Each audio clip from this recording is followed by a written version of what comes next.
In this video, we're doing synthetic substitution. I did number 1 in a different video. This one, we're going to take a look at numbers 5, 8, and the challenge at the bottom. So looking at number 5, I'm going to first rewrite this in standard form. But looking at this, my highest exponent is x to the first, and the only thing that would come after that is the constant. So this is already set up in standard form. So I could just go ahead and start my synthetic division. This one will be very short. This 8 is what I want to plug in, so I put that on the outside. I put 3, just the coefficient, and 12, my constant. So the first term just comes down to have 3. 3 times 8 will be 24. So I write that just across here. And then I add inside the L. So 12 plus 24 is 36. And that's it for that one. I would write my answer as f of 8 equals 36. So this problem's in here to show you that you do not need 4 terms. It could be something as small as 2 terms. It won't ever be just a constant because there's no x to plug a number in. So it can be as small as 2 terms. In number 8, we're going to need some placeholders for number 8. I can see already because I have x to the 4. I don't have 3, 2, 1, and there's no constant. So I'm going to write this in standard form. When I rewrite this, I like to include 1 in front of the x, just so when I look at it, I can just see my coefficients easily. So I have 1 x to the 4th. We're missing x to the 3rd, so it's 0 x to the 3rd minus 3x squared plus 9x. And we're missing the constant, so it's important to include that 0 for your constant. So I showed this in the previous video, but this is our standard form. If we were missing a term, we would have to put 0 in. So we had to put 0 in for x to the 3rd. But just take a look at your exponents. It should be 4, 3, 2, 1 constant. And that's what we have here, 4, 3, 2, 1 constant. Okay, so now I can start the synthetic division. I'll put a 4 on the outside. I have 1, and spacing this out, 3, 9, and 0. Make sure you include your negatives, right? This isn't just a positive 3, it would be a negative 3 when we do this substitution. First number comes down, and then I multiply. So 1 times 4 would give me 4, and then I add that to 0. 4 plus 0 is 4. Now I'll do 4 times 4 to get 16. This is 16. And then add 16 minus 3 is 13. Or negative 3 plus 16, same thing. Let's see, 13 times 4 is 52. Let me just double check.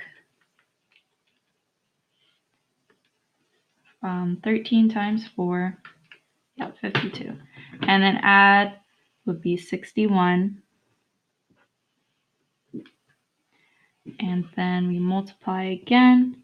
So 61 times 4 is 244. And then add to get 244.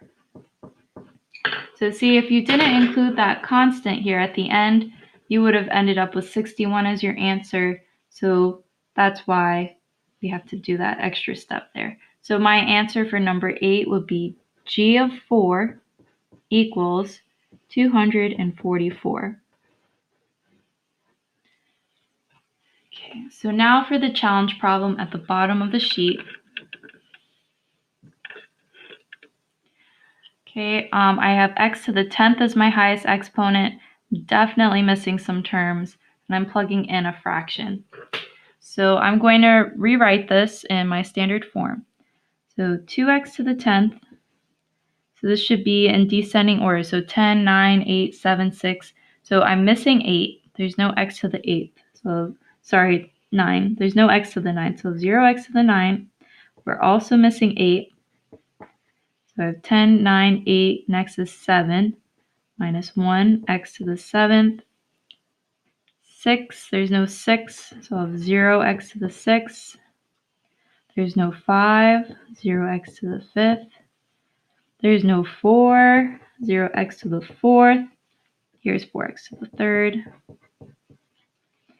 And minus 3x squared, 432. This is not part of it, so there's no just x, 0x, and we are missing a constant. Whoa, that is a long polynomial. That's why this is the challenge problem. So instead of writing -1/4, I'm just going to use decimals. So this is -0.25. And then set up a very long L. So it's important to be neat so we don't miss any terms of 2, 0, 0, -1, 0, 0, 0, 4, -3, 0, and 0. Okay, so you bring down your first number to have 2. I'm just going to keep this out for the whole thing. So you do 2 times 0.25 times -0.25. That's -0.5. So we'll do -0.5 and then add to get -0.5. Now I'll multiply -0.5. So it's easy if you just keep the numbers in the calculator. So now I'm going to multiply -0.5 by -0.25. I have 0.125. And then add to 0.125. Multiply again by 0.25. See, now it's getting long decimals, 125. And then I'm adding a -1 or subtract 1, same thing, of -9.96875. So when we're working with decimals, we can't round at any point early on, or else that's going to alter our answer at the end and it won't be quite right. So we can't be rounding at all when we go through this. Your final answer, it's okay if you round, but we really shouldn't be rounding with this. So this -0.96875, 96875. I'm going to multiply that by -0.25. You're just getting longer and longer. 0.242185, and that'll be the same times -0.25. We have -0.0. Oh yikes! 0.6054685, and that'll be the same here. So I'm just kind of staggering these since they're becoming very long. And then multiply this by 0.25 again. So this is 0.01513671888.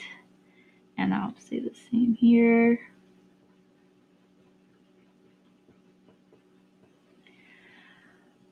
Times 0.125, 0.25, -0.25.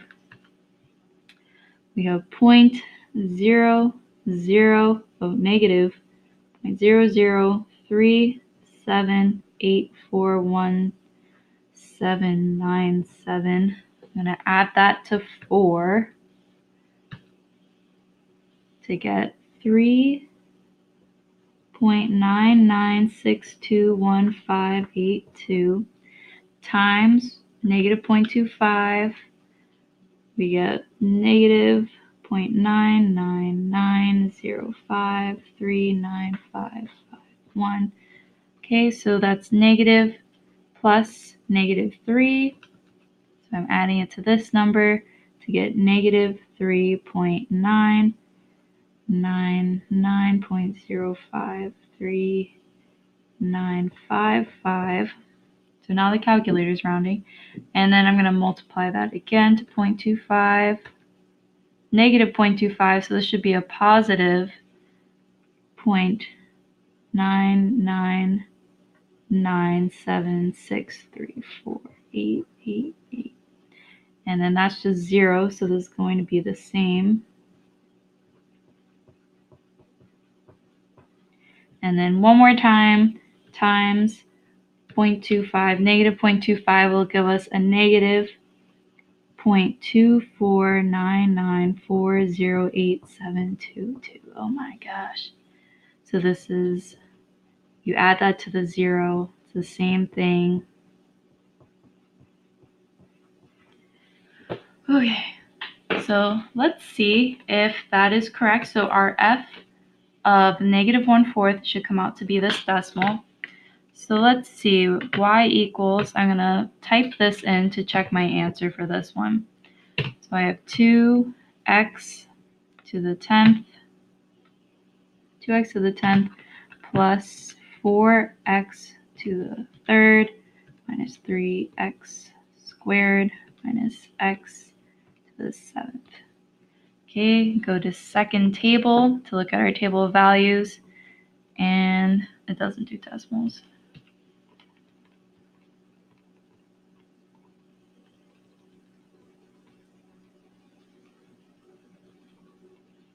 So this one, you would want to use Desmos to check that answer.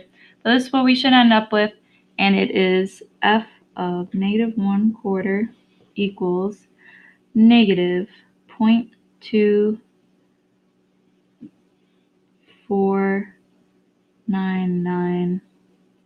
I'll just leave it like that. But that's what we should end up for that answer.